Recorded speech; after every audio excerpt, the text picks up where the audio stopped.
Oi gente, tudo bem? Eu sou a Ana Lu e eu li Kindred, Laços de Sangue, da Octavia E. Butler. Eu escolhi esse livro para cumprir a categoria Dê uma segunda chance a um autor ou a um gênero do Desafio Fabuloso. E eu escolhi ele porque ele é do gênero de ficção científica e eu já falei aqui algumas vezes que eu tenho um probleminha com esse gênero. Eu acho que a única coisa que eu li de ficção científica, que eu me lembre, assim, pelo menos a princípio, foi o Guia do Mochileiro das Galáxias há muito tempo e eu não gostei. E hoje eu não me lembro nada desse livro, eu não sei nem dizer por que eu não gostei. E desde então eu criei meio que uma barreira com a ficção científica. Eu sempre acho que eu não vou gostar ou que eu não vou entender. Ursula Le Guin, por exemplo. Eu me borro de medo de ler Ursula Le Guin porque eu acho que vai ser muito difícil. E eu escuto as pessoas falando que é difícil mesmo, né? Então eu só fico com mais medo ainda. Mas enfim, né? Eu sabia que eu precisava dar uma segunda chance pra ficção científica, até porque eu não gosto de ficar criando essas barreiras na minha cabeça. Eu gosto de experimentar a literatura de várias maneiras. E eu também sabia que a hora que eu fosse ter esse reencontro seria com uma autora mulher. E por que não uma autora mulher negra, que foi a primeira mulher negra a conseguir se destacar dentro desse gênero literário, né? A Octavia publicou esse livro em 1979 e a frase que ela coloca, assim, antes de começar a história já é muito forte, que é: eu resolvi escrever sobre o poder porque era algo que eu tinha muito pouco. E só aí a gente já leva, né, uma porrada quando vai começar a ler o livro e, enfim, vamos conversar então um pouco sobre ele. Bom, esse livro ele é narrado em primeira pessoa e ele conta a história da Dana, que é uma mulher negra. Ela vive em 1976 nos Estados Unidos e ela é casada com um homem branco. E no dia que eles se mudam pro primeiro apartamento deles, né, quando eles vão começar a morar juntos, ela sofre uma coisa esquisita. Ela começa a ficar enjoada, ela começa a ficar tonta, e daí de repente ela acorda e ela tá salvando uma criança dentro de um rio.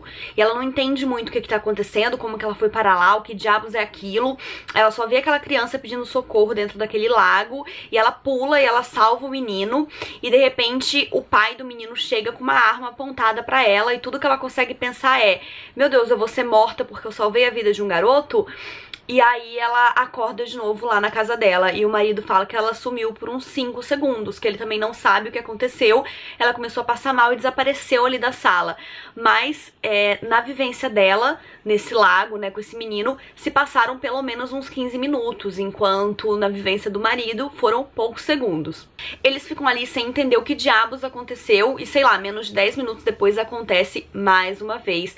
E ela se vê, então, num quarto com um menino que é um pouco mais velho do que aquele outro e que tá botando fogo no quarto. E ela começa, então, a tentar entender melhor o que é isso que tá acontecendo. Ela descobre que aquele menino é o Rufus, que ele é, sim, o mesmo menino que ela acabou de acudir dentro do lago, só que o tempo passa de uma maneira diferente. Então, ali já se passaram anos pro menino. Na primeira vez ele tinha, se eu não me engano, de 6 a 8 anos e agora ele tá com uns 11. E ela vai então conversando com esse menino e ela entende que ele é um antepassado dela. E então ela, né, entende na cabeça dela que ela é chamada pra protegê-lo no passado, porque senão ela não existiria. É complicado, assim, o livro não explica por que isso acontece e nem como, só joga essa questão pra gente. E eu tava conversando com a minha amiga Vanessa, onde eu falei que eu senti falta de uma explicação, e ela falou que isso pra ela é um ponto positivo, que ela não sente a menor necessidade de ter informações. Então talvez seja algo a que eu tenha que me habituar mesmo, e talvez seja algo também muito presente no gênero da ficção científica, mas enfim. Dessa vez, a volta dela não é tão rápida, porque ela tá ali ajudando o menino, convencendo ele a não botar fogo em tudo, ajudando ele a escapar, a apagar o fogo sem ser pego pelos pais. E depois disso ela foge pra tentar encontrar esse outro ramo da família dela, que eventualmente vai se juntar com esse menino, né, pra que ela venha a ser uma descendente. E ela demora mais a voltar, por quê? Porque ela não correu risco de vida. Ela descobre que ela só consegue voltar pro tempo presente dela quando ela corre um risco de vida naquele passado. Então, da primeira vez ela voltou quando ameaçaram matá-la. Dessa segunda vez já não é tão simples. E, enfim, ela volta também dessa segunda vez, ela já começou a entender melhor como isso acontece. Mais uma vez ela fica mais tempo lá no passado do que o marido dela percebe ali. E, enfim, eles vão conversando, eles não discutem muito sobre o porquê isso acontece, porque nenhum dos dois consegue explicar, e a própria autora não explica pra gente, mas eles tentam encontrar uma maneira de lidar melhor com aquilo. Então eu gosto quando eles ficam conversando sobre como ela pode se preparar melhor pra ir pra lá, porque Veja bem, né, não são incursões nada fáceis, porque ela é uma mulher negra e ela fica voltando pro passado, e esse antepassado dela, não sei se eu comentei, é simplesmente filho de um senhor de escravos, tá? Então ele mora numa casa enorme, numa super fazenda, cheia de negros escravos, e a Dana, né, quando ela volta pra lá, ela é o quê, gente? Ela é uma mulher negra numa época em que mulheres não eram nada e que os negros, enfim, não eram nem considerados humanos. Então é muito complicado, ela passa por poucas e boas quando ela volta, e só pra proteger esse menino, sabe? A gente fica com um peso no peito, toda vez que ela volta eu ficava com aquela angústia, e ela mesma, né, ela tem que encarar questões muito complexas, porque ela consegue se colocar num lugar de privilégio de ser uma negra que nunca teve que viver isso, e que podia, então, né, do seu lugar de privilégio, até criticar um pouco essas pessoas, porque ela falou que ela, às vezes, pensava que não é possível, como é que todos aqueles negros e ninguém se rebelou e conseguiu, né, dar um fim naquilo. E quando ela tá lá, ela vê que não tem condição de se rebelar, porque você tem que sobreviver, porque se você se rebela, se você não cumpre qualquer ordem, você apanha de chicote, e ela apanhou, sabe? Então ela passa por muita coisa ali. Em uma das incursões dela, ela leva o marido junto, e a gente tem uma outra possibilidade de visão, né, uma outra possibilidade de encarar a situação, porque esse marido, querendo ou não, ele é um homem branco, e ele vai relativizar muita coisa, a gente vai ficar com muita raiva dele, mas ao mesmo tempo a gente entende que ele tá num lugar de privilégio que ele às vezes não consegue entender, e a própria Dana entende, porque se ela já se sentiu numa posição de privilégio e conseguiu julgar aquelas pessoas de alguma forma, imagina ele, que não entende nem o que é a vivência negra, né? Não tô passando pano, mesmo assim a gente fica com raiva, mas a própria Dana expõe esse pensamento acerca dele, né?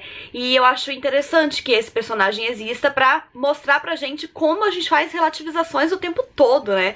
Como a gente tá sempre vendo, pensando nas coisas do nosso lugar, e que é um lugar de privilégios, né, em inúmeros graus, e que por causa disso a gente nunca consegue entender completamente a vivência do outro, e por isso é tão importante que a gente escute o outro e aceite a versão do outro, né? Não necessariamente entenda ou passe por aquilo, mas saiba que quando uma pessoa tá falando é porque é assim, entendeu? Então se um negro vai falar de racismo com você, abaixa a cabeça, não vem falar que é mimimi, sabe por quê? Porque quem bate esquece, mas quem apanha não esquece não. Então se pros brancos hoje é muito fácil falar que racismo é mimimi e que hoje em dia tá tudo igual, não é porque os brancos já se esqueceram do que eles fizeram ou fazem questão de fingir que esqueceram, mas os negros não. Por mais que eles não tenham vivido aquilo na pele, eles sabem que eles vêm daí, que antepassados deles passaram por aquilo, e é impossível esquecer. E lendo um livro desse, lendo livros como O Caminho de Casa, da Yaa Gyasi, que eu vou dar um jeito de recomendar em qualquer outro vídeo que eu fizer, vocês já perceberam, a gente é obrigado a se transportar para esse lugar e ouvir a versão do outro, e entrar dentro da história do outro, e enfim, descobrir, né, participar de histórias como essas. Eu não acho que esse livro é sensacional, nem o melhor livro do mundo, nem sei se ele é uma ficção científica tão incrível, mas ele certamente foi um livro que eu gostei muito de ler. Ele não é um livro difícil, então acho que nada comparado a Ursula Le Guin, né? Deu pra ler sem problema nenhum. Eu entendia tudo que estava sendo escrito ali, ele não me incomodou, muito pelo contrário, a narrativa dele é super leve e, como eu falei, eu acho que a autora até perde um pouco de oportunidade de explicar um pouco mais e de fazer a gente entrar ainda mais nessa questão do científico mesmo, do bizarro, de por que que isso acontece, quando, né, na verdade, ela não faz isso. Mas, mais uma vez, né, como eu comentei, isso pode ser muito um problema meu e não de outros leitores, não é uma crítica técnica da autora que eu tô fazendo, é só uma questão de gosto pessoal mesmo. Uma outra coisa que eu acho bacana de comentar é quando a Dana tá explorando os momentos em que ela volta, porque ela fica muito tempo no passado, né? Tem vezes em que ela vai que ela passa anos no passado, e quando ela volta se passaram poucos dias, mas ela tem que lidar com consequências que aconteceram enquanto ela tava lá. Então aqui no prólogo do livro, né, no primeiro capítulo, a gente acompanha a última volta dela. Ele é mais um desses livros que logo no começo expõe o final. E nesse primeiro capítulo que fala sobre o final, ela volta sem um braço, pro presente dela. E, gente, como é que explica isso, sabe? Ela tá no hospital e a prima dela tá lá falando que ela tem que dar queixa na polícia porque o marido dela é violento, porque ela já tinha aparecido surrada outras vezes. E não foi o marido dela, né? Mas como que você explica isso no presente, né? Na vida real? Como é que você explica uma doideira dessa? Então essas implicações que essas viagens no tempo e que tudo que ela passava lá no passado tinham na vida presente dela também eram consideradas pela autora, o que eu achei muito interessante. E então é isso, gente. Eu espero que vocês tenham gostado desse vídeo, que vocês tenham se interessado pelo livro, porque eu acho que ele vale muito a pena. E se inscrevam no canal se ainda não forem inscritos e deem um joinha se curtiu. Se vocês já leram, falem aqui nos comentários, vamos conversar sobre, porque conversar sobre literatura é uma delícia e é por isso que eu tô aqui, né? Um beijo e até a próxima. Tchau!